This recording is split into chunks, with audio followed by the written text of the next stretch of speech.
dos 1 aos 7 anos, mas essa babá era filha de santo, do candomblé que ficava ao lado da Igreja da Glória. E eu passava os 3 dias por semana com ela, porque minha mãe, então, eu ia com ela e adormecia, ela me pegava no colo, durante 7 anos. Então, eu via a minha babá se transformar numa rainha. Ela entrava na camarinha, saía com a tiara, tudo, e os tambores começavam a tocar, ela me botava assim no colo, e passava a mão nos cabelos e, olha, seus pais vieram de um lugar de gente muito ruim, muito má, cruel, mas aqui você vai ter teus irmãos, teus amigos. E aí eu adormecia ao som dos tambores e acordava na camarinha, né, que é o sonho, então estava comida na minha boca. Então, 7 anos, 3 dias por semana no candomblé. Os tambores batem por mim, né, eu tenho vários. Mas meu pai, ele é um jogador também compulsivo, minha mãe também. Eu quase nasci minha mãe no Cassino da Urca, foi 9 horas, abriu, então eu estava na fila. Tudo. Mas minha mãe se separou do meu pai quando eu fiz 7 anos, e porque meu pai jogou na loteria um dinheiro que tinha para comprar um apartamento. Então, ele ganhou na roleta lá do Cassino da Urca, mas ele quis aumentar a quantia, e começou a jogar mais, aí perdeu tudo. Aí esse foi o argumento fatal, racional da minha mãe. Isso. E aí minha mãe se casou com esse meu padrasto, Henry Miller, primeiro viola do Teatro Municipal aqui de São Paulo. E aí eu deixei o Rio de Janeiro, minha babá ficou lá, minha candomblé, e passei a viver em São Paulo. E meu padrasto era violinista, ele me ensinava violino, dos 7 anos. Então, era um misto de ódio e amor que eu estudava violino, ele era uma pessoa dulcérrima. E meu pai era caixeiro viajante, mas ele, em breve, começou a morar na casa ao lado, e frequentava. Então, de manhã, tomava café em casa, meu padrasto, meu pai, minha mãe, e discussões em alemão sobre a guerra e tudo, até almoço e jantar. Depois ele passou até a morar dentro de casa e depois passou a alugar outro apartamento. Então, eu tinha meu pai, meu padrasto, minha mãe, não vou dizer que era uma harmonia, mas era uma harmonia dentro da dissonância. Imagina. Então, eu tinha, para você ter ideia, a loucura da minha educação, meu pai sempre dizia, você tem que estudar, porque o antinazismo é o Brasil. O lugar mais assim, abençoado é o Brasil. Ele viajava com um caixeiro viajante, trazia tacapes, que ele ia lá em Mato Grosso e contava. Ele era um entusiasta do Brasil. E disse que eu prestasse atenção, que eu tinha que me preparar para me opor ao nazismo, que ele sempre iria ressuscitar. Pois bem, ao mesmo tempo que eu tinha essa influência, então ele me pagava, eu podia comprar todos os livros que quisesse. No meu quarto, desde cedo, os 7 anos, eu tinha que bater na porta. Quando eu fiz 14 anos, minha mãe instala um bar, olha que loucura, no meu quarto, para eu me tornar normal, porque eu ficava lendo, falando dessas coisas. Então, vou tentar fazer meu filho uma pessoa normal. Tinha gin, uísque, cachaça, todas as bebidas. Mas que coisa. Bom, é o contrário de tudo lá fora, né? Aí, mais ainda, além das aulas de música erudita e violino, dentro de casa, com padastro, com método alemão, ele fazia bico na rádio Record, Tupi, aqui, que repassavam todos os cantores da Rádio Nacional. Aracide Almeida, Jackson do Pandeiro, Jorge Veiga, Elisete Cardoso, Isaria Garcia. E ele ia fazer bico e eu ia com ele. Então, dos 7 até 14 anos, eu ia toda hora assistir com ele, né, privilegiado como músico, assistir a música popular. E tem até uma coisa interessante, Deus a Chuva da Morte, que um dia ele voltou furioso, ele era uma pessoa mais doce do mundo. Imagina, admitiu o pai, o marido da esposa e tudo, ele era muito bondoso, ele acreditava em Jesus de Nazaré, era uma pessoa evangélico, né? Mas um dia ele voltou furioso. Eu falei, o que foi? É que hoje aquela burra demorou muito para acertar aquele acorde, não conseguia, ela é desafinada. Eu falei, quem é? Aracide Almeida. Aí fiquei com... Aí escrevi nas primeiras páginas do Deus da Chuva e da Morte, começou a ser escrito em 56. Eu escrevi assim, Aracide Almeida igual Beethoven, embora ligeiramente superior. Então, aí você já vê que tudo que... E aí é uma sequência de encontros e o tempo todo, muito cedo, em 56, já fiz o Partido do Caos com Aguilar também. E aí vai uma história toda. De o tempo todo está... O Deus da Chuva e da Morte, você já ganha o Jabuti na estreia Jabuti, com esse na estreia, em 62, exatamente. E com a pessoa que me levou, e eu fui descoberto pelo Paulo Bonfim, que é um grande poeta paulista, ele faz a saga dos bandeirantes, né? E era ligado ao grupo do Vicente Ferreira da Silva, do qual Oswald de Andrade dizia ser o único pensador do Brasil. O Vicente Ferreira da Silva, Eduardo Barbuí, o próprio Câmara Cascudo e Guilherme de Almeida. E eles eram, digamos, alguns tinham sido integralistas, portanto, simpatizantes do nazismo. Eles ficavam admirados ao ver-o. Falaram, você é Kafka renascido. Eu falei, mas na verdade era Stefan Zweig. Mas, enfim, aí era a turma, digamos, não é de direita, mas não de esquerda, né? E eu sempre fui de esquerda, o próprio Partido do Caos. E depois a sequência é longa de militâncias e que sempre o universo é junto, literatura, música, política e existência. As coisas se relacionam o tempo todo. E esporte também. Eu fazia esporte no Clube Pinheiros, mas em 58, por causa de um amigo em comum, ele estudou com Burle Marx, jardinagem, e estudava agronomia, tinha se formado. E comecei a fazer Tai Chi Chuan aqui em São Paulo com o mestre Wong. Então, tudo isso fazia parte de um novo sistema nervoso.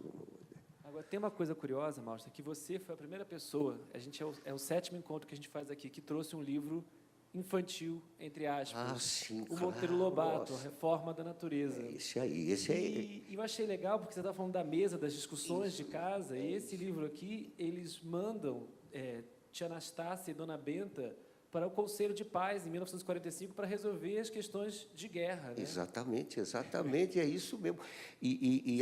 Você leu isso nessa época? Era um livro dessa época? De infância? De infância. Eu li todo o Monteiro Lobato, né?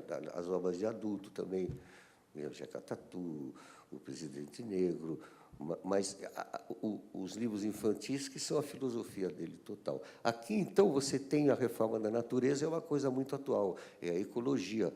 Né? Ela tenta reformar a natureza, já seria o livro pré-ecológico. Aliás, esse Romanini, em 58, me passou os primeiros critérios também de ecologia, junto com o Tai Chi Chuan, porque ele trabalhou com o Burle Marx já... Né? E era muito novidade naquela época, ainda estamos em 58. E esse Reforma da Natureza é isso, ela tenta mudar a natureza e não dá certo, né? É uma crítica até, embora ela tenha as melhores intenções. Então, é de uma atualidade terrível esse livro, né? Ele é mais do que, cada vez mais, eu recomendo, esse é a Reforma da Natureza. Aliás, tem uma ideia que eu tenho, às vezes, eu sou um herético em todos os lugares, então, na ecologia, eu digo assim, não, a ecologia, nós estamos no mundo da simultaneidade, é tudo ao mesmo tempo. Então, por exemplo, o ser humano vai ser transformado, vai ser acoplado a robôs sensitivos e quase não vai trabalhar. E, nessa época, segundo o guru dessa ideia, seremos seres exóticos e sentimentais andando para cá e para lá. Então, a reforma do ser humano, com a idade e tudo, ter mais longevidade, tudo isso.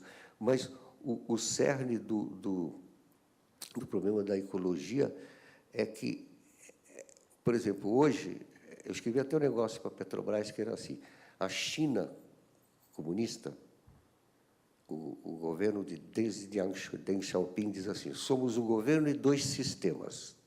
Já é incrível, né? Yang, Yin, comunista, capitalista. Tornar-se rico é glorioso, isso é mais chocante ainda.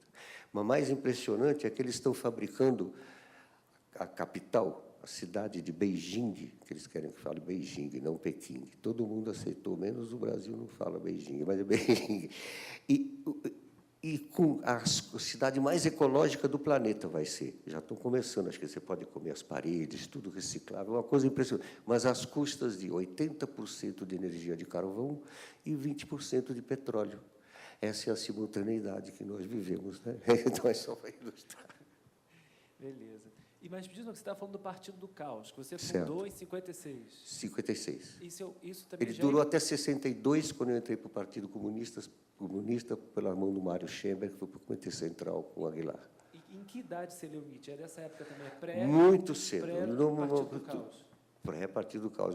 Veja bem, era um voraz leitor em todas as línguas. Né? E Nietzsche, então, foi uma das primeiras... Meu pai gostava de Schopenhauer, mas eu pedi para comprar Nietzsche, comprou. Até Heidegger também comprou, Sein und Zeit, eu li em alemão, tudo. E esse livro que você tem aí é muito, muito sintomático, porque ele já representa essa mistura de letra, poesia, filosofia e música. É o nascimento da tragédia, na verdade, através do ser da música. Né? Die Geburt der Tragödie durch den Wesen der Musik. É esse o título. Então, é o seguinte, e é interessante porque uma coisa se relaciona com a outra. Então, tem esses livros todos. A importância da cultura, né, da história do homem, da ciência, né, e das religiões. Então, por exemplo, os direitos humanos todos vêm do Sermão da Montanha. Estava falando com o Caetano até a semana passada, ele dizia, mas Nietzsche realmente é contra os direitos humanos. Está certo, como o Heidegger e o Nietzsche, realmente, ele dá base ao que vem depois do Terceiro Reich. Claro que são distorções, mas nem tanto. Tanto que ele tinha quase as mesmas ideias quando Nietzsche briga com Wagner, por isso. Aí Wagner faz o nazismo católico com Parsifal, porque primeiro era o pagão. Mas, enfim, esse livro é o seguinte, o tal Dionísios, da Grécia, ele é o deus Shiva, que veio da Índia, e é um deus tardio, como os próprios gregos diziam. Por quê? Ele encontrou 2 nichos de mercado vazios, os adolescentes na Grécia e as mulheres. Nenhum deles poderia participar das cerimônias de Apolo. Então, o Dionísio chega e se transforma em 4 personalidades, que ele tem umas mãos, braços que destroem, os que constroem. Ele vira Dionisos, Brômios, Zagreus e Sóter. Cada uma dessas encarnações significam várias personalidades. E ele pega os adolescentes e as mulheres, que não podiam frequentar os templos de Apolo. Então, tinha um nicho de mercado que não tinha religião. E aí se elabora uma síntese incrível dessas ideias. Não só o deus Shiva se torna Dionísios, como ele também vai inventar mais tarde o teatro. Né? E do teatro se inventa a ágora, a democracia pagã da Grécia. Mas esse livro, especificamente, conta uma lenda que tinha um fauno, o Sileno, que era o professor de Dionísios, da história da captação da Grécia. E esse Sileno, ele um dia é capturado pelo rei da Trácia, joga uma rede nele e diz, te peguei. Eu queria que você dissesse as 2 coisas principais. Eu só vou te deixar, só vou te soltar, se você me disser as 2 melhores coisas que poderiam acontecer para mim. Aí o Sileno dá uma risada e diz, a primeira era você nunca ter nascido, e a segunda era você morrer agora mesmo. Então, do fundo dessa profunda melancolia, niilismo, terror, que é a morte, né? O tempo todo o ser humano vive numa natureza hostil ou benéfica, você escolhe, é simultâneo, né? E ter essa visão do nada. Então, isso vai ser determinante em toda a visão do próprio Nietzsche. Ele enaltece Dionísios, ele ainda não tem a consciência de que se trata de Shiva. O problema de Shiva é, segundo Robert Graves, o grande historiador, mitólogo, que escreveu, enfim, tá, quem quiser comprar a mitologia grega, dele é importantíssima, porque ele é o primeiro que vai... ele adota a tese do matriarcado dominante e que toda a cultura grega, as mulheres que tinham inventado na ilha de Creta. E, a partir daí, tudo que ocorre nas mitologias, todos os mitos gregos, ele vai remontar antigos sacrifícios da deusa Lua e tudo, o tempo todo. Mas a visão é atual de Shiva, é Dionísio. Tem uma coisa nesse livro que eu gosto muito e que eu acho que dialoga também com o seu papel, que é quando Nietzsche fala da canção popular ser um espelho da sociedade, certo, e da melodia ser a embarcação, né? E que a poesia começa a tentar casar com a melodia para poder também chegar às pessoas, e aí surge a canção. Exatamente. Isso aí da música, ó, você vê bem, o esplendor da República de Weimar, entre a Primeira Guerra e a Segunda, é o cabaré. No cabaré, você tem essa visão, você tem a filosofia profunda, com piadas, música, né? Esse aqui é o Bertolt Brecht, né? Você tem tudo em várias... É isso aí. E ele também, para irritar o Wagner, que o Wagner era muito, né? Eles tinham... Enfim, o Wagner inventa o nazismo, inclusive as palavras nacional-socialista. Inclusive, tinham destruído uma sinagoga, ele dizia, temos que destruir todas as sinagogas. O próprio Hitler dizia, não se pode compreender o nazismo sem sentir Parsifal e tal. Tudo ligado. Então, eu só remonto à ideia de que é tudo conectado e que nós temos que ver as interconexões de tudo o tempo todo. E tudo acontece numa rapidez imensa, de simultaneidade. Eu estava falando do Heidegger, é o exemplar. O Heidegger, ele foi nazista, ele falou 5 vezes Heil Hitler na universidade, escapou por pouco, ele ia ser preso, mas a Hannah Arendt, que era amante dele, imagina a judia, que dá o álibi para ele. Mas o Heidegger tem 3 coisas que eu queria dizer. A primeira é que ele diz que, o Heidegger já democrático, década de 50, viveremos, através da cibernética, em breve, num planeta em que todos serão controlados e controladores. Década de 50, olha que fantástico. Simultaneidade. Depois, a metafísica morreu, tudo será explicado e trazido, colocado em seus maiores mistérios pela tecnologia, pela ciência. Então, o que as pesquisas dos neurônios nos dizem hoje vai além de qualquer surrealismo, se eu for começar a contar coisa impressionante. O copo que eu estou bebendo nunca é o mesmo copo, é o primeiro copo que eu bebi, ao mesmo tempo é o primeiro, ao mesmo tempo... E toda a informação só chega ao cérebro se ela for banhada de emoção. Então, a tal inteligência emocional é uma pálida ideia do que seja mesmo o nosso cérebro. É emoção total. E, inclusive, os neurônios saltitantes, o Cassim fez uma música, são as seguintes, se descobriu que... Porque eu fico assim, minha netinha de 4 anos, ela fala coisas... Eu fico, como é que ela sabe tudo isso? São os neurônios saltitantes. É o seguinte, a minha filha... Por exemplo, você e sua esposa vão ter um filho. Então, toda a história sua e dela vão ter... Agora, as coisas inéditas que ocorrerem na sua vida e na dela vão ser transmitidos num estado de exceção do cérebro. Ele vê uma contradição nova, fundamental para a continuidade da espécie, e vai transmitir para a geração imediatamente seguinte, através do seguinte, os neurônios saltam de um lado para o outro ou jogam uma luz. Nisso, eles mimetizam o perigo da vida também, porque se cair no lugar errado, você morre. Mas é como que para radiografar aquele instante de novidade, tanto de vitória quanto de derrota inédita, para passar imediatamente para a geração seguinte. Nem a poesia mais incrível faz. E ainda, só para finalizar, o Heidegger, a complexidade que diz muito esse episódio. Ele nunca deu entrevista que desprezava jornalistas inferiores. Tá? E ele, por causa, para se fingir democrata, ele deu uma única entrevista, que foi assim. Os jornalistas eles perguntaram, senhor Heidegger, o que o senhor acha do Jean-Paul Sartre? Ele falou, quem? Jean-Paul Sartre. Ah, aquele jornalista lá, não conheço, não. Depois perguntaram para ele, o que você acha da bomba atômica? Aí ele perguntou, já ficou furioso, falou, qual delas? A primeira ou a segunda? Aí os jornalistas, não, mas qual foi a primeira? Ele falou, vocês todos sabem, todo mundo sabe, foi Jesus de Nazaré. Encerrada a entrevista.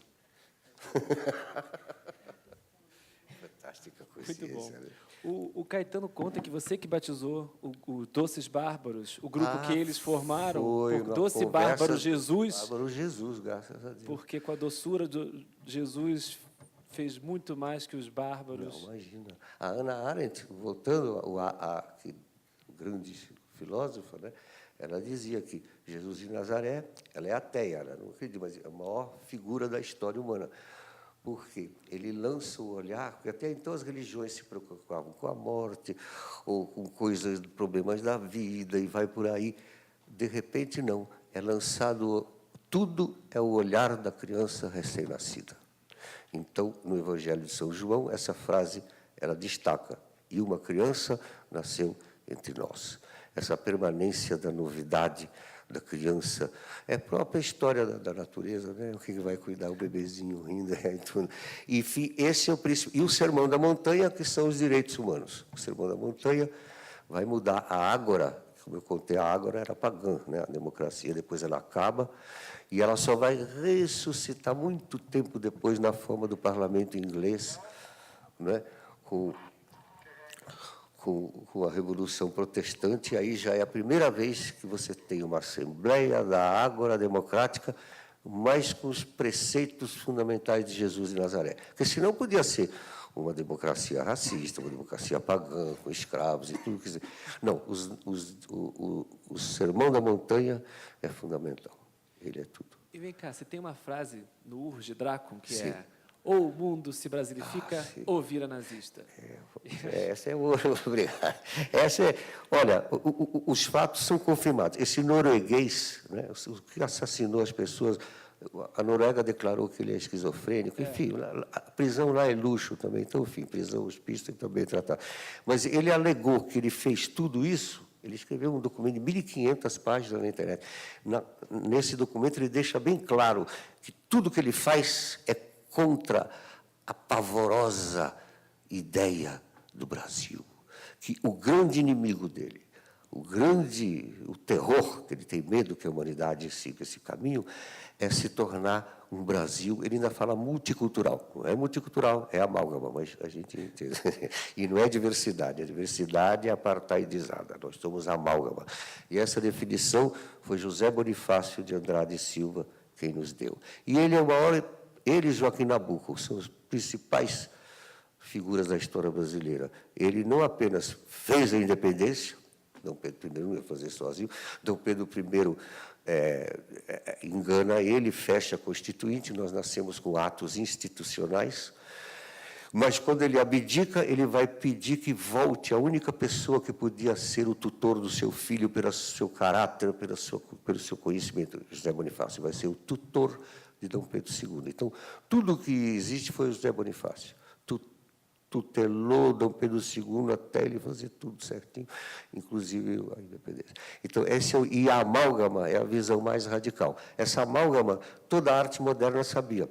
Por exemplo, Oswald de Andrade, antropofagia, amálgama em tom de fúria. Mas Padre Antônio Vieira já nem tanto ao mar, nem tanto à terra, porque a gente tem que ir em contradições cada vez maiores e harmonizá-las. Então, isso é o tempo todo. Toda a arte moderna é isso, o Macunaíma, o tropicalismo é a plenitude disso. Mas, em 1945, quando acabou o Estado Novo, depois da Segunda Guerra, os dois campos, soviético e stalinista, eles tinham medo de que surgisse um novo socialismo inquieto com questões estéticas, e os Estados Unidos também, pragmáticos também, tinham acabado com o Terceiro Reich, o fascismo, e era uma compartimentalização de ideias. E Getúlio ainda teve um a mais. Um grande diplomata me disse que ele estava presente nessa época e que Getúlio ia ser castigado, que uma grande autoridade americana falou: repare bem, nós vamos castigar Getúlio porque ele teve a ousadia de nos extrair os altos fornos de Volta Redonda. Né? Mas Salazar vai ficar, Perón vai ficar, dito e feito.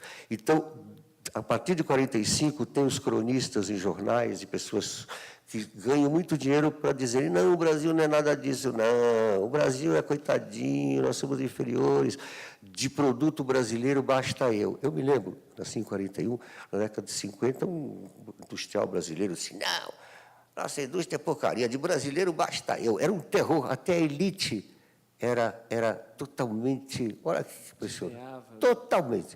E isso, então, foi usado até recentemente. Você tem essas pessoas todas, eu não vou falar o nome, X, Z, tudo. Aliás, um jornalista que foi entrevistar o Obama, ele deve ser daquela revista X, Z. Aí, porque ele perguntou, quando chegou para o Obama disse: você é de onde? Eu sou brasileiro. Sou do Brasil. Aí o Obama disse: você não vê que eu sou brasileiro? Ele ficou tão aparvalhado, ele não conseguiu continuar a entrevista, porque o Obama nasceu diretamente da obra do Vinícius de Moraes, Orfeu Negro. E depois o Itamaraty também, ele se apresentou, o Itamaraty foi mais... De onde vocês são? Ainda candidato, o Itamaraty foi se apresentar, um possível presidente. Nós somos do Brasil. Ele disse: vocês não veem que eu sou baiano? Nesse nível. Então, o próprio Walt Whitman disse, saudando o Brasil, a proclamação da República, numa oração de Natal, quer dizer: no entanto, o supremo vértice da humanidade será o Brasil.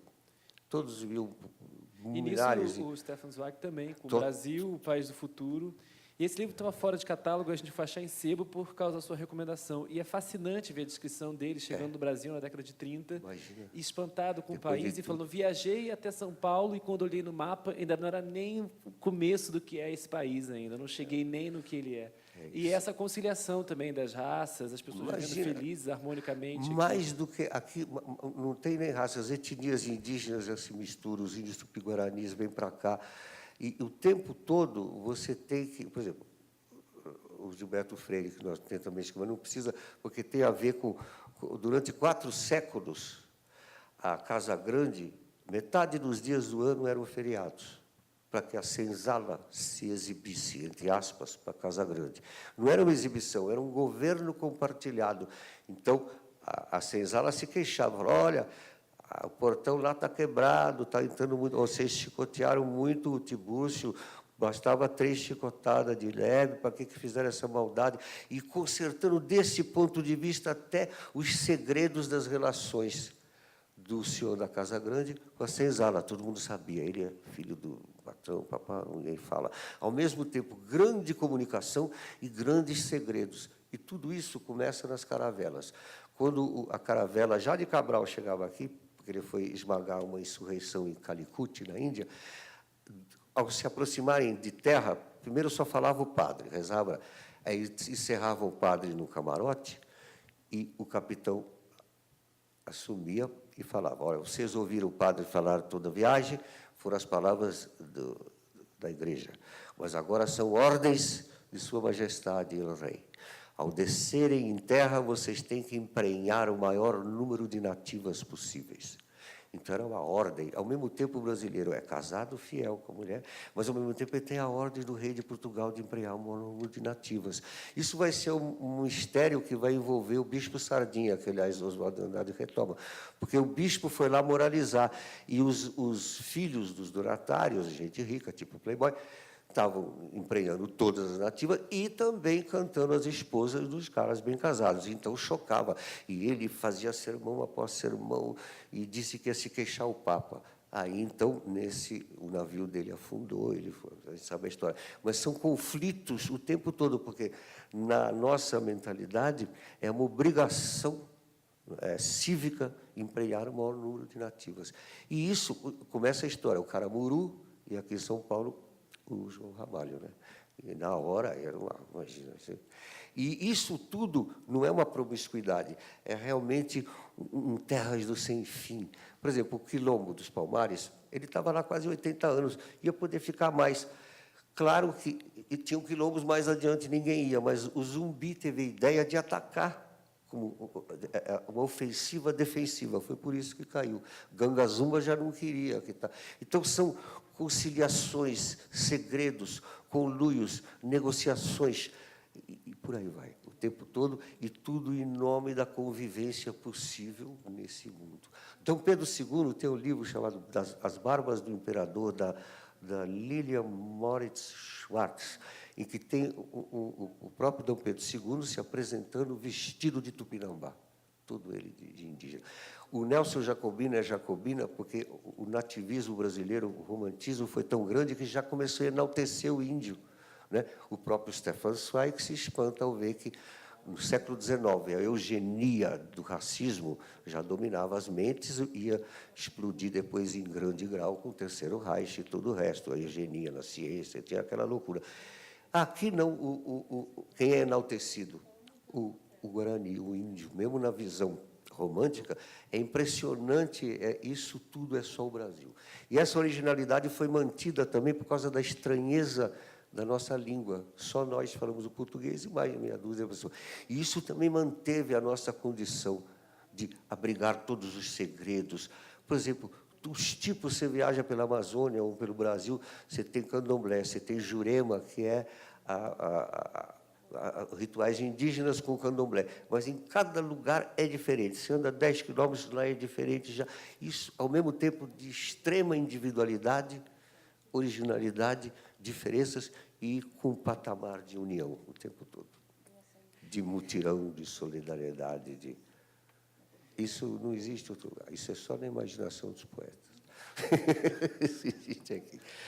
Eu queria voltar um pouquinho para o Stefan Zweig, que você escolheu outro livro dele também. Sim. Ele é um grande biógrafo, escreveu a biografia de Dostoiévski, de Nietzsche, e escreveu também do Joseph Fouché, que foi a que você escolheu como um dos seus livros. Eu escolhi Joseph Fouché, claro.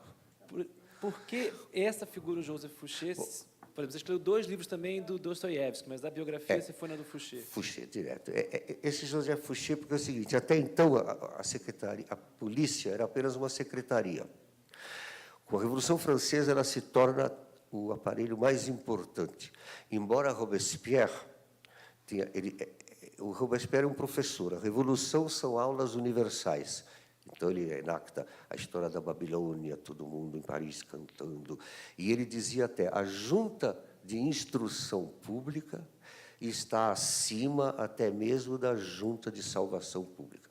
Agora, a junta de salvação pública era a polícia. Mas, com Fouché, ele é o gênio, como Talleyrand vai ser o gênio da diplomacia, que é revelada pela Revolução Francesa. O Fouché é a polícia política moderna, que vai ser imitada por todo mundo, pela KGB, Gestapo, CIA, tudo. É o seguinte, ele começa por informações só. Dizem até que a Josefina foi montada para ele apresentar para Napoleão e tudo. Ele é o comunista, ele é o Carrasco de Lyon, na época do terror jacobino, né? O terror da Revolução Francesa. Na época do diretório, ele desaparece e joga na bolsa e se torna um milionário. No final, depois da queda de Napoleão, ele serve a Napoleão, ele é o principal. Talleyrand na diplomacia e ele na polícia política, que são os 2 grandes ministros de Napoleão. Napoleão é derrotado e oferecem a ele ser o rei da França. Ele recusa, porque ele era louco.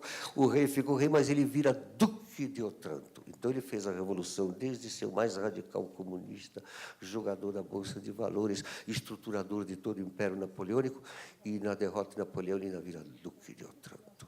Isso é que é polícia política. Ele é de uma importância acima do bem e do mal, com todas as fraquezas humanas e tudo que ele manipula.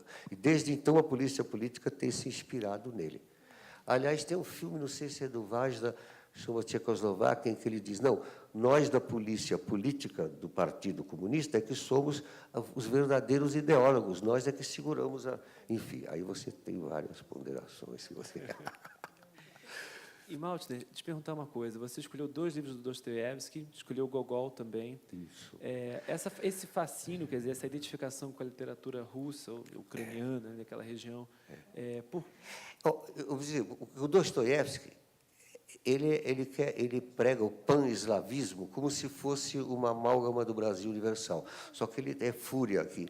Tudo o resto era superficial, uma luta contra o racionalismo europeu, contra a hipocrisia europeia, que falava um negócio e fazia outro. E mais ainda, porque ele é o mais profundo, que mergulha profundamente. Ele é filho de Nikolai Gogol. E é Jesus de Nazaré na Rússia.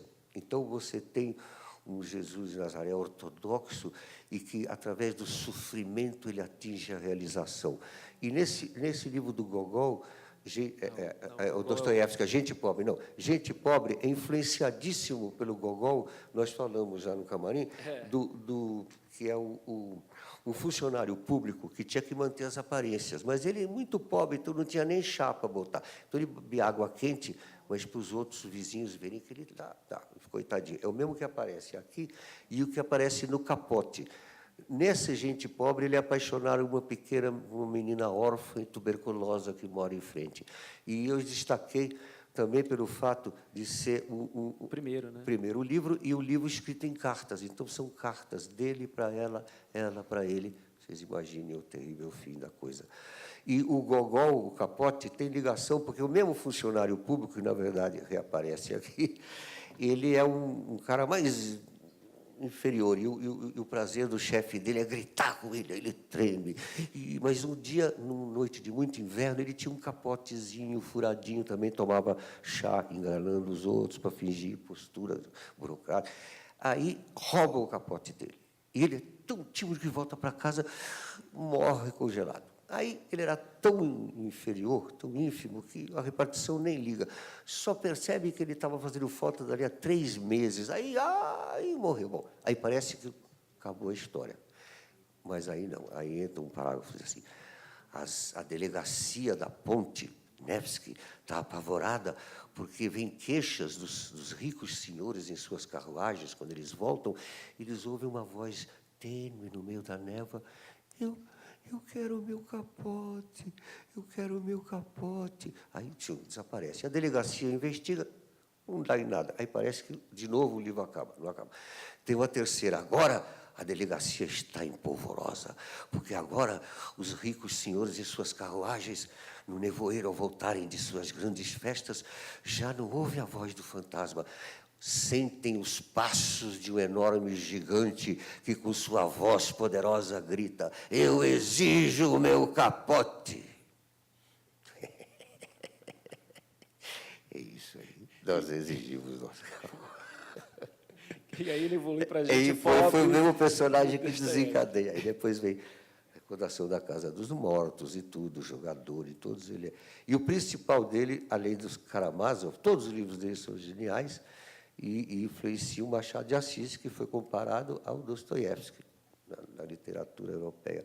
E termina num livro deles que é Os Demônios, em que ele prevê toda a Revolução Bolchevique, até o feminismo, até a bandeira, só que não é foice e martelo, acho que é uma enxada e uma foice, uma coisa assim, tudo ali.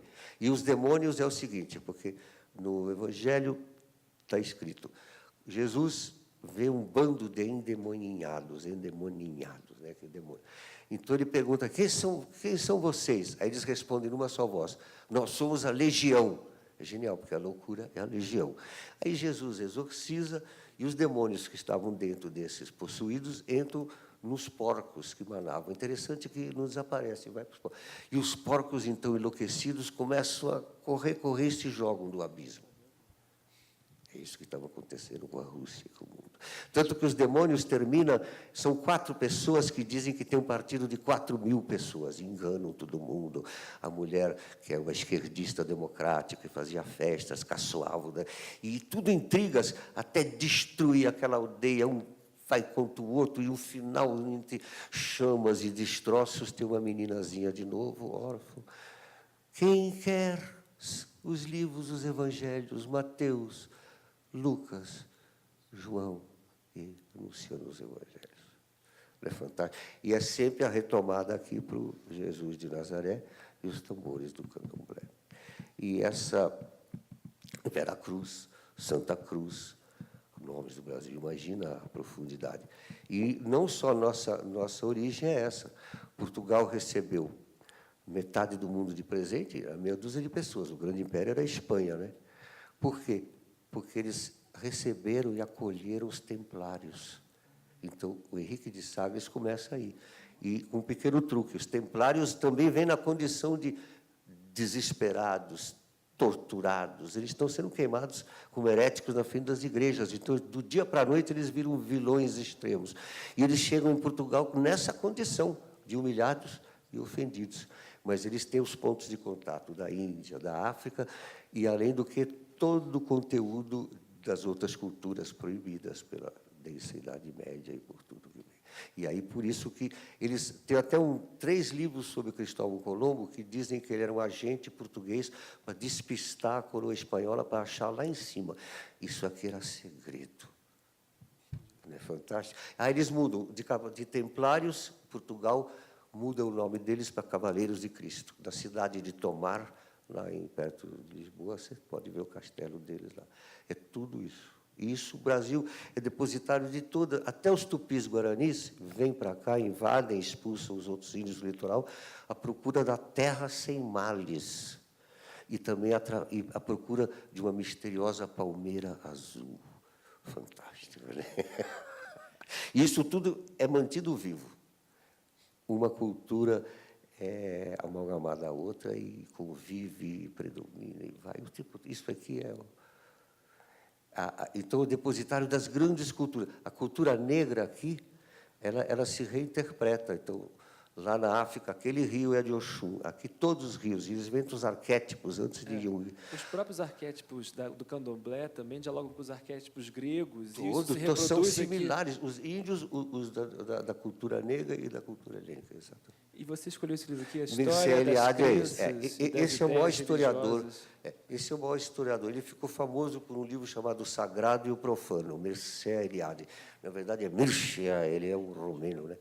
E ele estudou com Heidegger, mais uma vez, o nosso Heidegger, e esse é o menor livro dele, que são a história das crenças e das ideias religiosas, desde a pré-história até o último capítulo, que são as religiões ateias, de Karl Marx, Friedrich Nietzsche e Sigmund Freud. Para eles são religiosidades ou religiões ateias. É fantástico esse livro, eu recomendo. Isso aqui o Cioran, o filósofo, era amigo do Mircea. E ele tem nas memórias que, quando ele conversava, o Mircea Eliade, ele era tão imbuído que, quando ele falava da religião, sei lá, da Babilônia, ele era um babilônio, ele entrava nas religiões, ele vivenciava cada uma assim, pelo texto. E é a melhor explicação de todas. Hoje em dia você é religioso, Maltner? Ou você frequenta o candomblé ou alguma coisa? Olha, o problema é que eu não sei se eu sou religioso, mas como eu manipulo desde o candomblé e as ideias da filosofia, da vida, a gente o que sabe? Quanto mais a gente descobre, mais o mistério aumenta. Essa matéria porosa, escura aí que descobriram, né? Energia escura, que tem mais força de gravidade.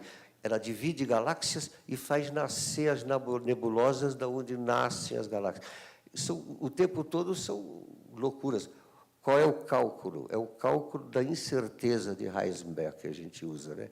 Então, você aqui, o que é, o que não é, eu não sei. Agora, não no sentido clássico. Agora, eu respeito todas as religiões e tenho consciência de que a religião é ligado à cultura e determina o mundo todo. E, inclusive, nessa visão do Mircea, o próprio marxismo, o Freud e o Nietzsche são religiões ateias. Então, a religião é no sentido de você explicar o inexplicável, mas eu acho que nisso a Hannah Arendt tem razão. Jesus de Nazaré triunfa porque ele é a primeira humanização, mais que Buda, porque Buda, claro, ele é intelectual, mas não, Jesus de Nazaré, ele vai falar com as prostitutas, ele vai falar com os... Ele só...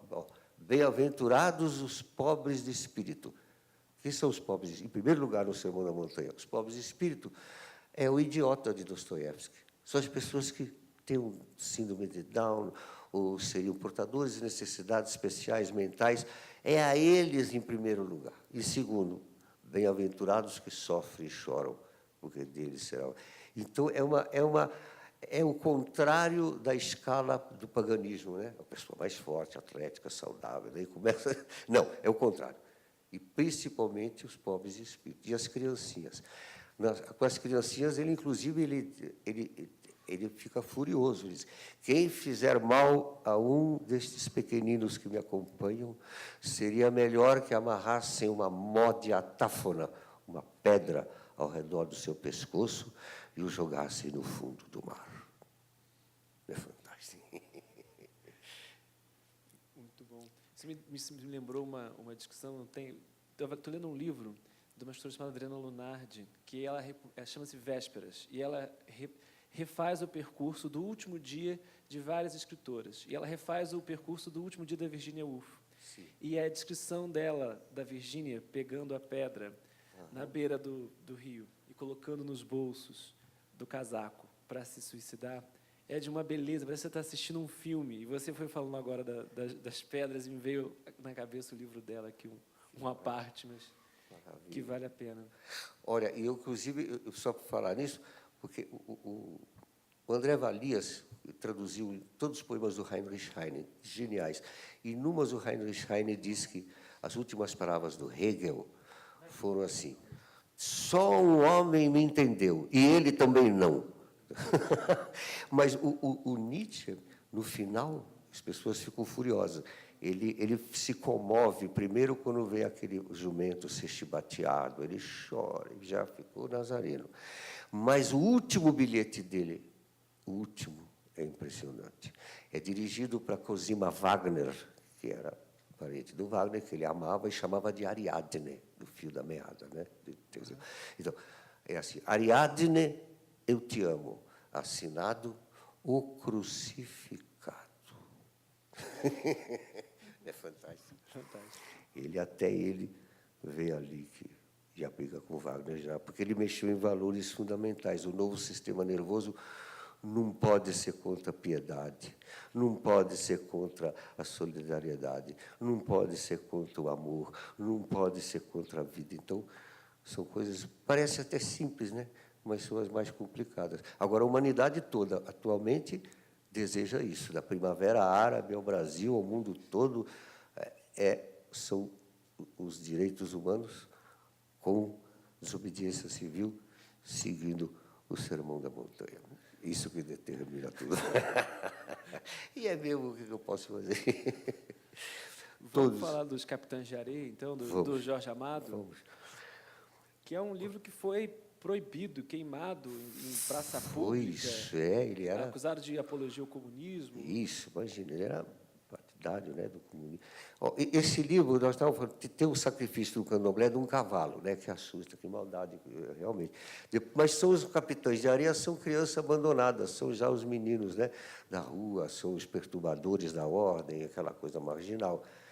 E mais interessante, do porquê que eu escolhi, porque ultimamente tem havido uma onda contra Jorge Amado. Então, eu e Caetano ficamos muito revoltados, porque vem de critérios assim, de como analisaram o Machado de Assis, a turma lá do X da USP, que fica com uma visão estruturalista. Então, por exemplo, nós estamos falando do Jorge Amado. Do Jorge Amado. Então, Jorge Amado é desprezado pela Folha, aquela coisa ridícula de um pedantismo estruturalista. E ele, por exemplo, para os escritores, enquanto Portugal tinha como colônia Angola, Moçambique, os escritores de lá circulavam em segredo, eles passavam de mão em mão os livros de Jorge Amado. E isso, eu falei com o Mia Couto, agora que esteve aqui no Brasil, os grandes escritores portugueses, é isso que os tornou escritores e deu ânimo para a luta de liberdade deles. E, através deles, é a visão do Brasil da amálgama que já resplandece há muito tempo, né? Imagina Portugal. Eles sabem. Então, foram os livros do Jorge Amado que eram contrabandeados secretamente para que ninguém percebesse que é subversivo. E é esse autor que fomentou os nossos E é o autor irmãos. mais lido depois de Paulo Coelho. Ele é o mais lido, mais traduzido. Exatamente. E 100 anos dele agora. 100 anos, ele imagina, ele é tudo, né, cinematográfico, e pega todas essas... A Bahia, né? E você trouxe também, como seu preferido, o Verdade Tropical. Do claro, Caetano, aí não podia deixar, que aí você já... E tem um capítulo inteiro dedicado a você também, a sua influência em cima da obra do Caetano, do pensamento dele, o encontro de vocês em Londres. Isso. Você estava em Londres nessa época por quê, Mauro? Não, eu não estava em Londres. Eu em 62, entrei no Partido Comunista, no Comitê Central com o Mário Scheber. Aí teve o golpe em 64 e 65.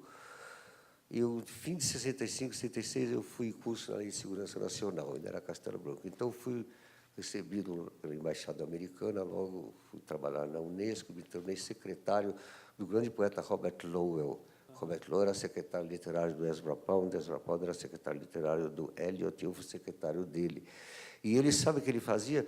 Ele lia em português Os Sertões de Euclides da Cunha, frase por frase, para desvendar o mistério do Brasil.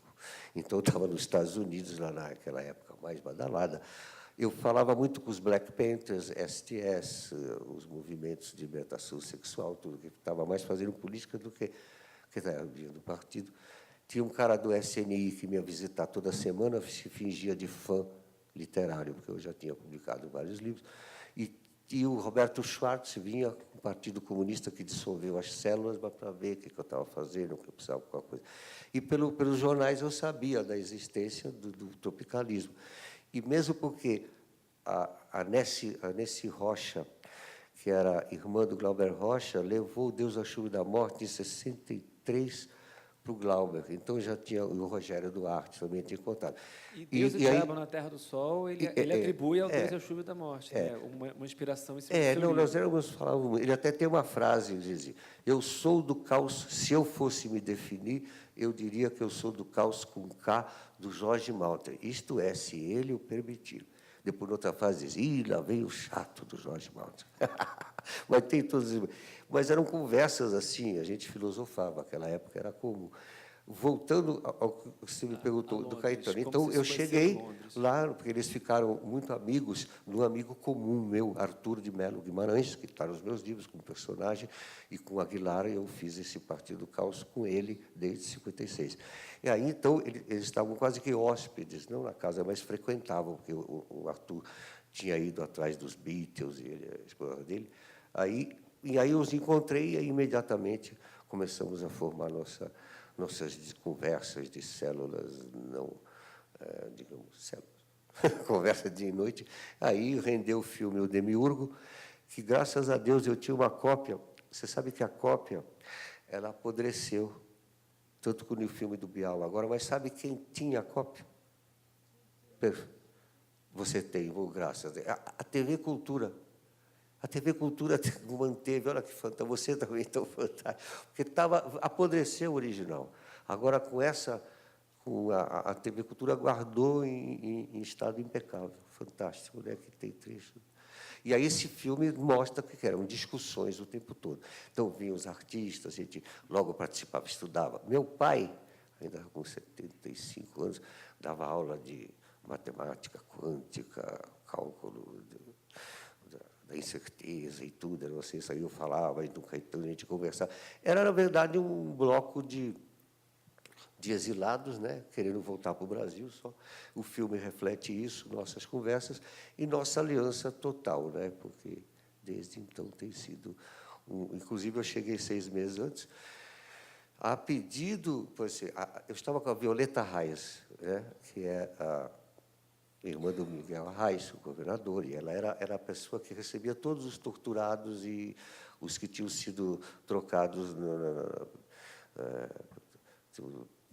negócio de sequestro do embaixador e tudo. Então, e ela recebia em Paris todos. Então, tinha as várias facções políticas, todos queriam entrevistar a pessoa. E as meninas torturadas, ela não deixava dar entrevista, saiam daqui. Ficava 1 mês com cada uma delas, para restituir a dignidade. Então, um melhor cabeleireiro, massagista, comprava roupa francesa, um carinho total.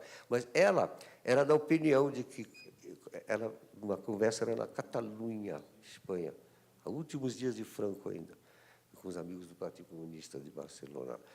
E ela eu vou ter que falar uma coisa muito importante, eu estou muito nervosa. Aí conversamos 3 horas, eu e ela, disse, olha, a pergunta que vocês sempre fazem, será que podemos voltar? Sempre era não. De repente, não só, ela sabia antes tudo, não só podiam voltar, como deveriam voltar, porque o Brasil precisava da voz dos seus intérpretes para acreditar que iria haver redemocratização. Então, e ela dizia, mas nós não queremos, porque os meninos, ela se referia a Caetano e Gil, com todo carinho, como os meninos, eu não era o senhor, os meninos. Mas os meninos têm que ficar aqui para dramatizar a ditadura. Eu falava, não, Violeta, essa é a melhor ordem. Você vê que a linha dura e a do Castelo Branco se intercalavam, como sempre vai ter. Mas era para isso. Então, Caetano e Gil chegaram 6 meses depois, e, a partir daí, começaram shows de todos os tipos de artistas unidos, né? Raimundo Fagner, que não gostava, todo mundo, rock, samba, tudo, os grandes festivais. E, em 73, sob Garrafa Azul Médici ainda, você tem a Fono 73, que sobrou, não tinha DVD, mas filmaram. Então, eu participei, mas eu não estou nesse filme. Tem uma cena, tem em CD e DVD, tem uma cena do Chico Buarque não cantando o Cálice, ele vai entoando, e Gil na frente, dizendo, Cálice, Cálice, como se fosse mesmo a censura, era tudo para isso.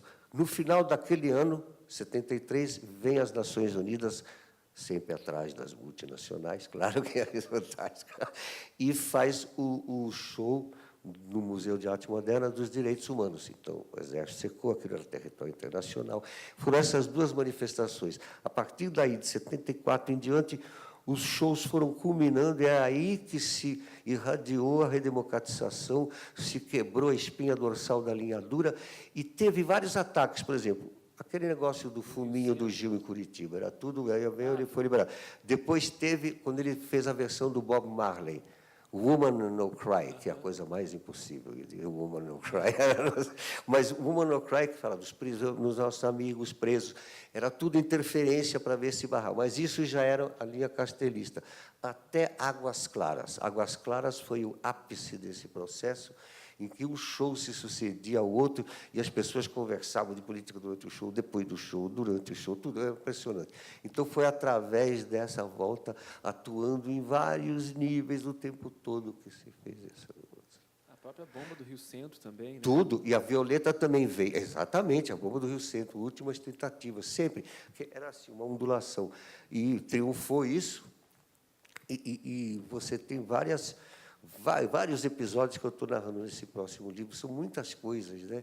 Cenas impressionantes de simultaneidade. Né? Aqui pode fazer, aqui não pode fazer, tem que saber. E como eu já estava na política desde muito tempo, sempre as conexões claras. E a redemocratização, ela queria, a linha dura não queria. Então, foi através dos... Volto agora à Casa Grande e Senzala. Metade dos dias do ano são feriados para Casa Grande assistir a Senzala, não tocar e cantar e dançar, que bonitinho, não, para dar governo compartilhado. Era assim, através da música, do batuque, do chocalho, que se fez. É incrível. O Brasil nasce em canções. Os jesuítas, eles conseguem acabar com o canibalismo, a antropofagia, porque eles tocam... É teatro e música, mas no teatro também tem música. Eles tocam cururu e cateretê, dois ritmos de sambas indígenas. Aqui em São Paulo, cururu e o cateretê que fez a... É fantástico. Aí vai, o tempo todo é entrelaçado isso.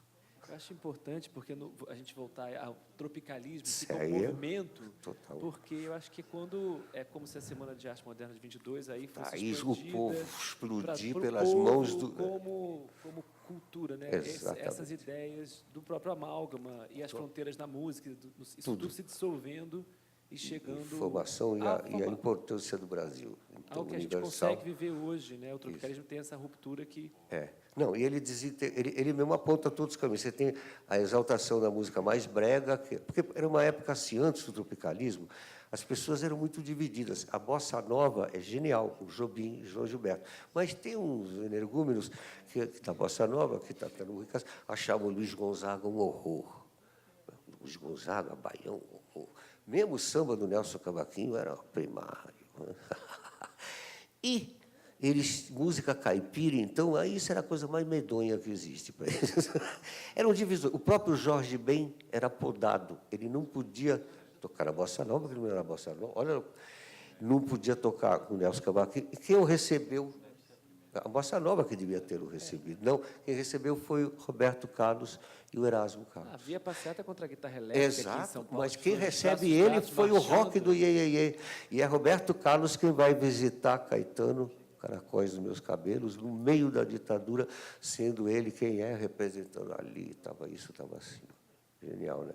Então, vocês... E mesmo entre os músicos tinha esses compartimentalizações. Hoje em dia, você está na fusão. Hoje em dia, a garotada, eu viajo pelo computador, mesmo nos grandes pontos de cultura, tem 4.000 pontos de cultura que o Gilberto Gil inaugurou no Brasil todo, eles recebem, são interconectados, e a influência estrangeira, como no disco agora do Maracatu, Estrela de Ouro, que vai sair, Maracatu Atual, um Caos Navial, que eu gravei em Nazaré da Mata, os caras do Maracatu, o Nelson já começa assim, pô, isso aqui não parece aquele frase do jazz Popeye?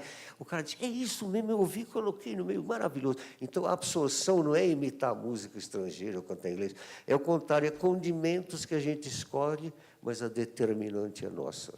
Sem nenhum superego ou preponderância, não. É pela modéstia e humildade mesmo com que esse imenso povo brasileiro constrói a amálgama há tanto tempo. Então, isso transparece, isso o tempo todo. O próprio não vou falar agora, mas o próprio presidente Lula da Silva, que foi Dilma, é uma contínua. A presença de Gil como ministro teve igual importância de Lula na irradiação nossa para o mundo. Então, é um trabalho contínuo, né, do mundo, e agora o Brasil, então, imagina a importância chegou a hora do país. Continente. E no futebol também. No futebol tinha... Você sabe que o futebol, o gozado que o Conan Doyle, ele trabalhava para a Rainha Vitória, e eles reinventaram o futebol na Inglaterra porque eles tinham medo da Revolução Socialista. Tentaram o tênis, tudo, o futebol pegou. Mas ele veio com ordens da Rainha Vitória para o Liverpool e disse assim: vocês representam a majestade britânica no mundo, vocês têm que jogar como guerreiros, vocês não podem sacudir os quadris, porque isto leva à sodomia. Olha a loucura do cara. E o Liverpool jogando durão. E aqui o Garrincha, você imagina a loucura. E você vê o contraste. O Ari Barroso tem uma narração do que ele não gostava do Garrincha. Então, é assim, lá vem Garrincha segurando a bola, assim não dá. Gol do Garrincha, pronto. E isso tudo, a leitura do futebol, como isso tudo é leitura política, mas isso tudo é. Inclusive, eu recomendo um livro, não botei na lista, O Resto é Ruído. Eu esqueci o nome do autor, a tradução mostra a importância da arte em relação à política. Então, como é que era na época do New Deal, do Roosevelt, o Copland, e a preocupação dos Estados Unidos com a música popular, não manipulando, mas direcionando para a democracia, a música, a importância na Alemanha nazista e com Stalin. O Resto é Ruído, eu esqueci o nome do autor, mas é... Como? Alex Ross, exatamente. E isso tudo é o tempo todo, né? Hoje em dia a gente... Mas isso era de uma minoria. Hoje em dia, essa sabedoria, esse conhecimento é de todos, né? Essa tecné. Ô, Maltner, a gente geralmente abre para a plateia, se eles quiserem Por favor, perguntar e participar, claro, e perguntar por favor, alguma coisa. seria muito Gente, bom. alguém quer participar? O Ramon está com o microfone aí circulando.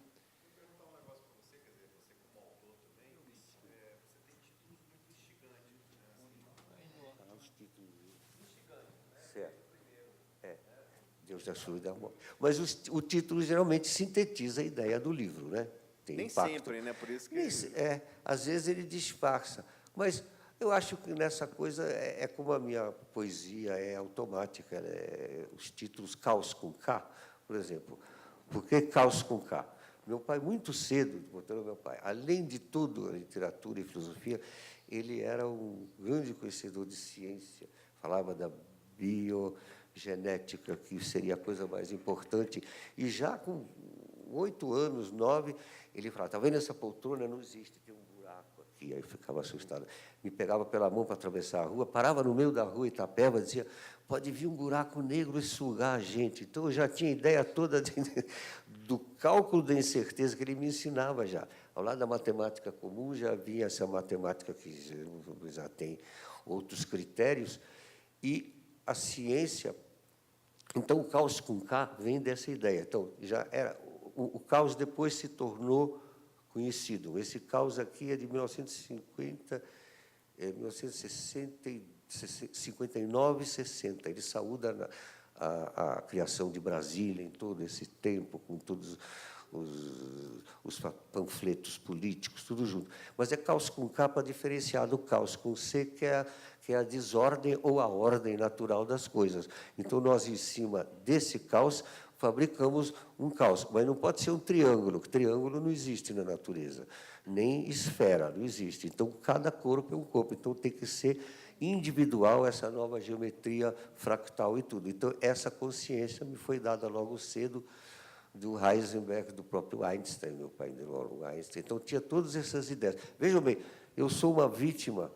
Talvez eu fosse um louco de hospício, mas por causa como eu fui recebido tão incrivelmente e pelas influências preponderantes que eu tive, o caminho não era apenas oferecido, era predestinado, indicado, não tinha a menor dúvida.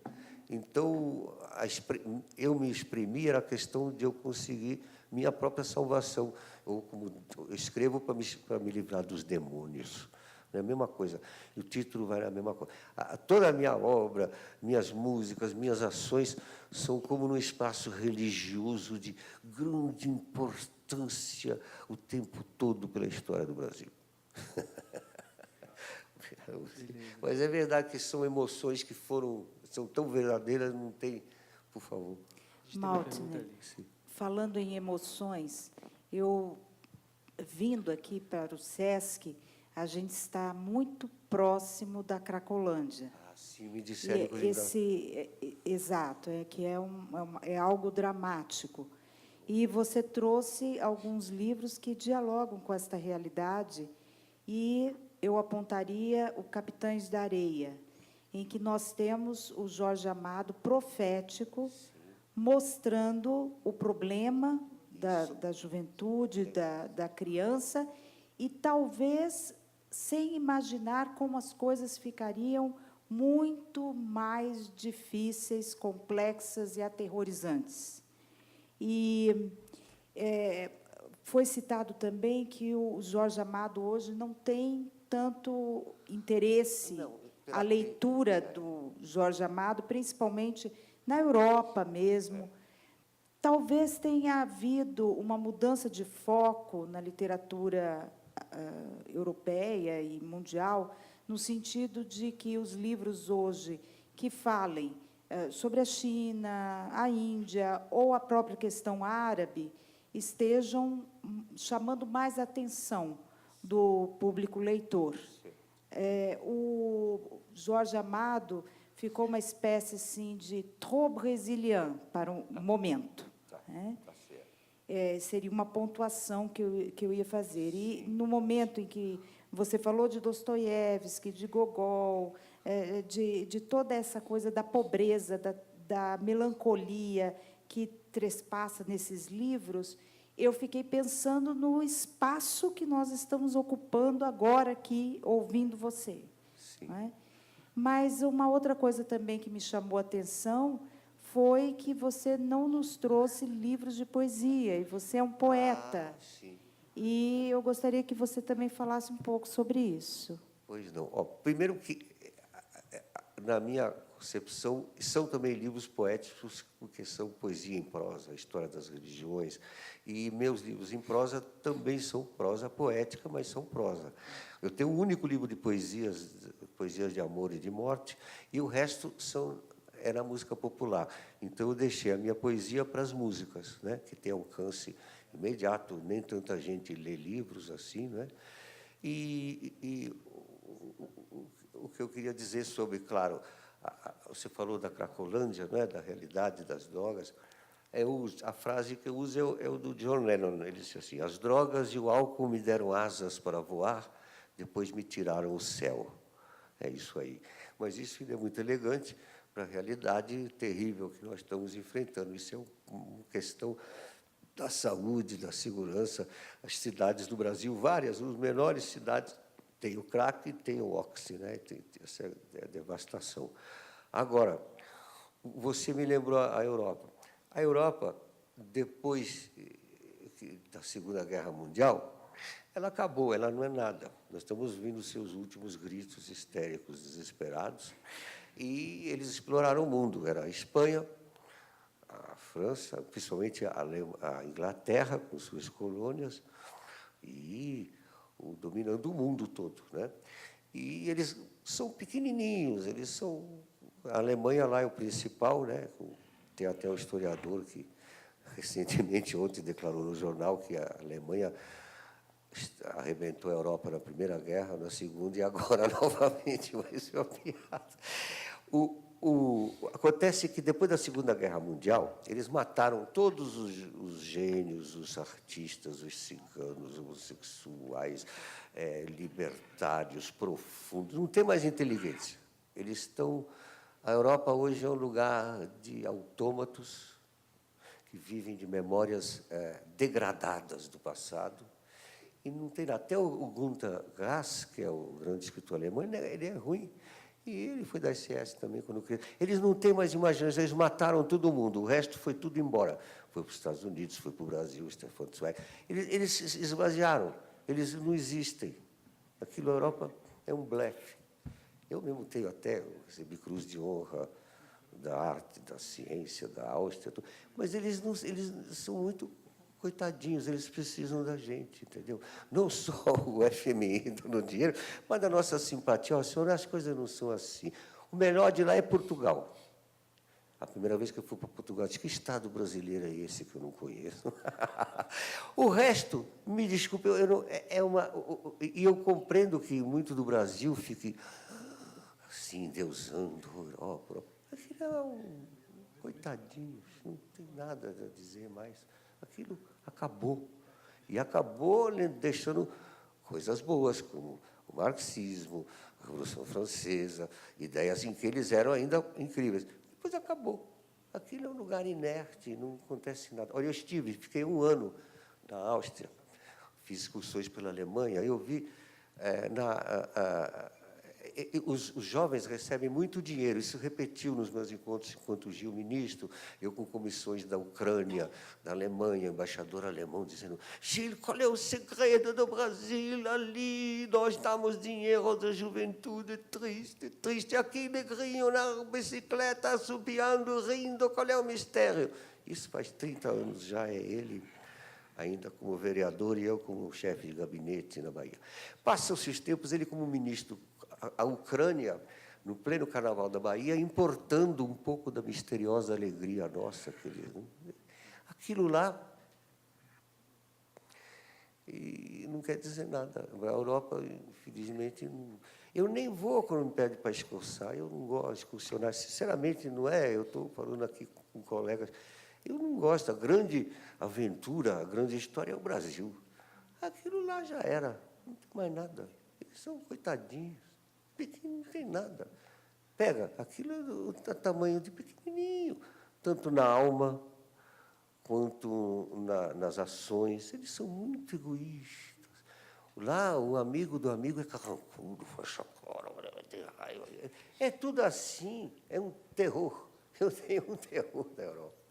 E, olha, eu falo inglês, francês, alemão, conheço tudo a literatura. Aquilo é um snobismo atrás do outro, o que restou agora. Não tem significado algum. Eu respeito as pessoas que gostam, claro, eu não vou negar, mas meus escritores todos são de verdade aqui. Eu vou escolher o Heinrich Heine, vou escolher o Stefan Zweig, vou escolher o Goethe, mas isso é lá atrás. Agora não tem mais nada. Me diga o nome de algum. Ou recalchutagem de Nietzsche e de Heráclito em Deleuze, mesmo assim. É bobagem, isso tudo já. Ó, nós é que estamos perante o novo inacreditável. As Américas, e principalmente o Brasil. Porque nós, ao contrário da outra América Latina, a Argentina matou todos os índios, o Uruguai também eliminou, Chile um pouquinho, e os outros apartheidizaram. Paraguai, Venezuela, Bolívia, Peru. É a liderança indígena atual que vem agora consertar aquilo. Com assessores nazistas, o Papa Pio XII, depois da guerra, disse, vocês têm que ir para a Argentina, Buenos Aires de Perón.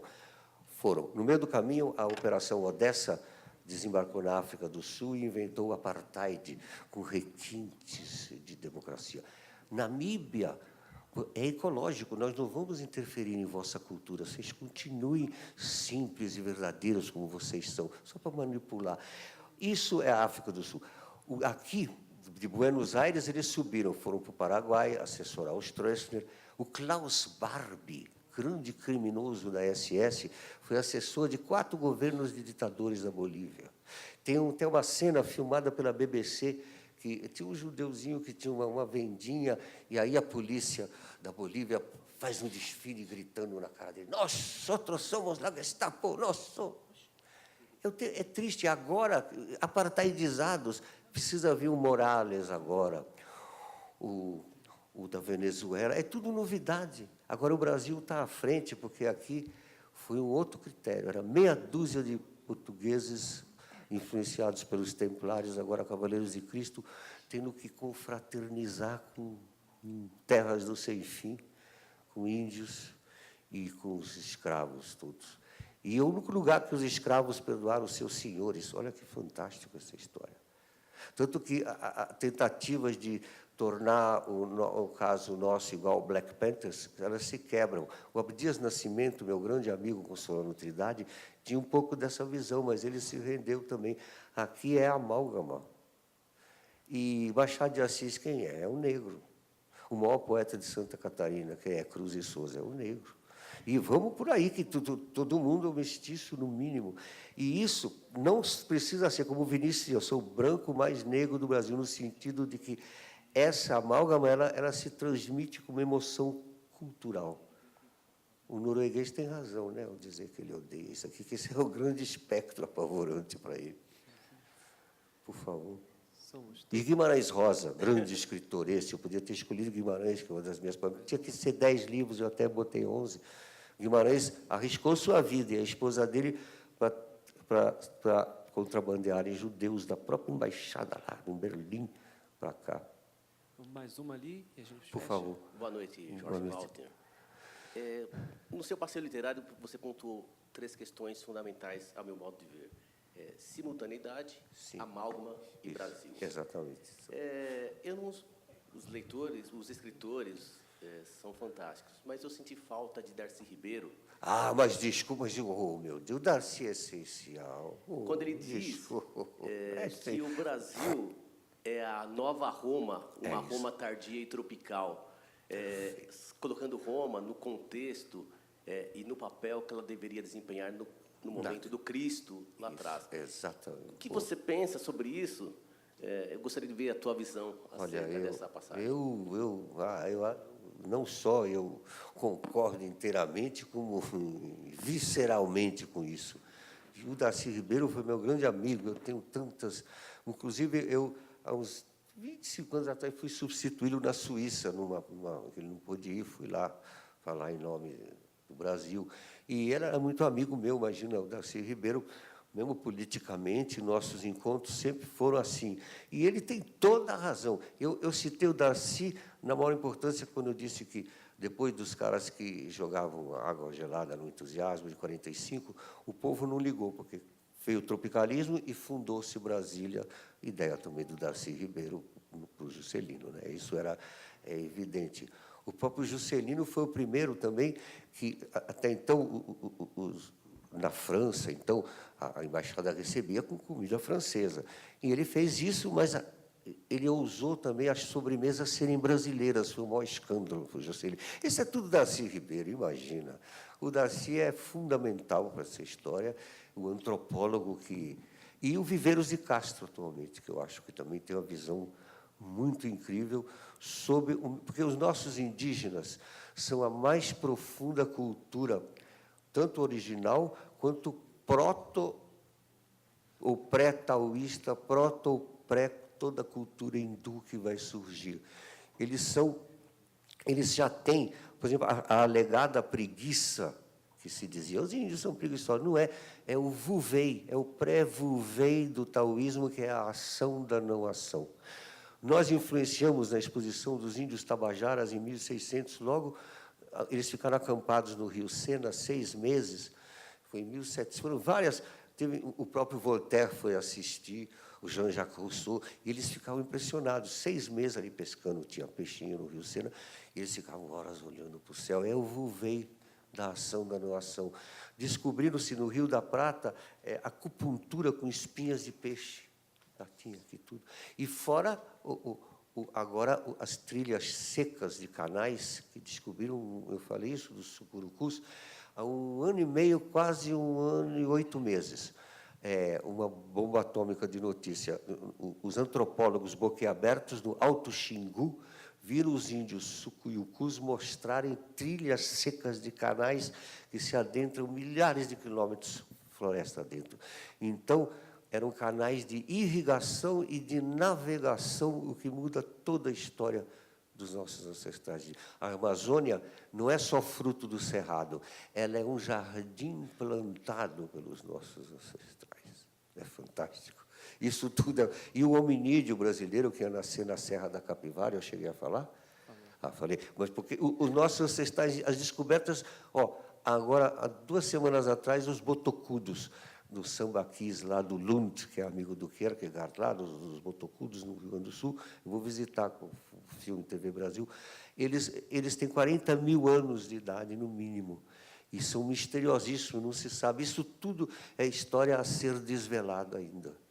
E o Darcy Ribeiro sabia disso tudo, né? A gente imagina essa coisa de jogar. Imagina, de Padre Antônio Vieira até a arte moderna, até Getúlio, nós sabíamos, todos os poetas, Drummond, todo mundo.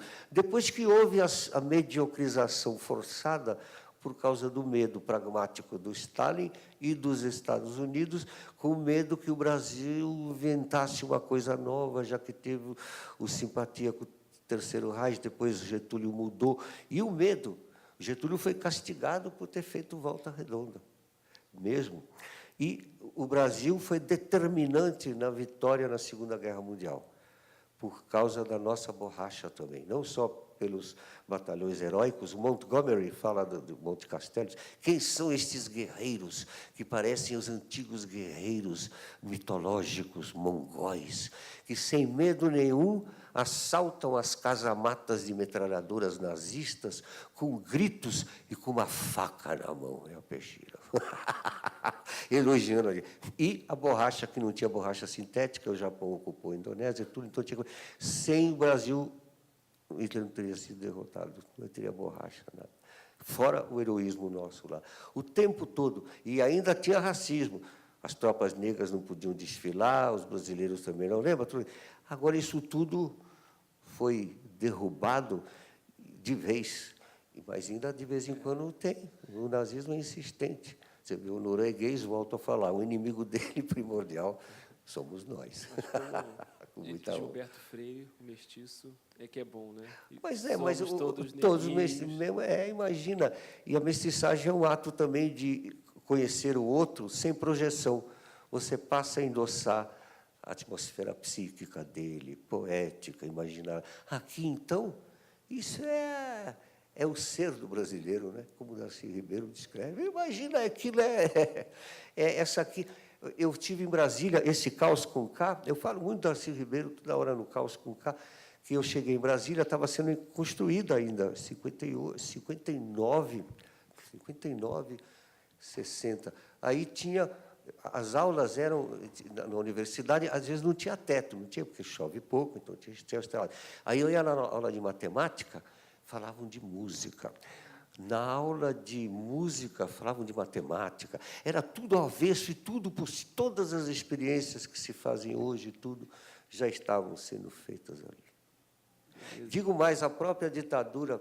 Eu descobri o Nelson Jacobina quando cheguei, por causa desse pedido da redemocratização, na escola Vila Lobos, que estava diretamente sujeita às ordens do ministro da Cultura, Jarbas Passarinho. Lá era mais louco que o East Village. Os alunos nus rastejando no chão na aula de matemática, parecia Brasil. E aquilo era uma cobaia de frente para ver como é que seria o Brasil na democratização. Não é fantástico? Beleza. Malte, impressionante. Obrigado, a gente chegou no fim de hoje. Não, gente, obrigado a todo mundo. Vamos continuar para cima. Muito obrigado, gente. Valeu. Salve o nosso... Paulo, que é...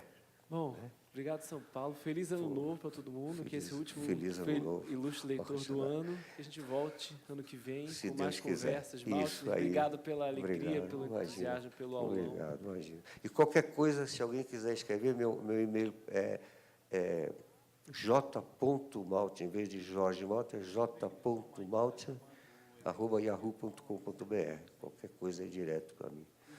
Muito obrigado a vossa presença. Valeu, gente. Vamos Boa noite. Boa noite. Obrigado.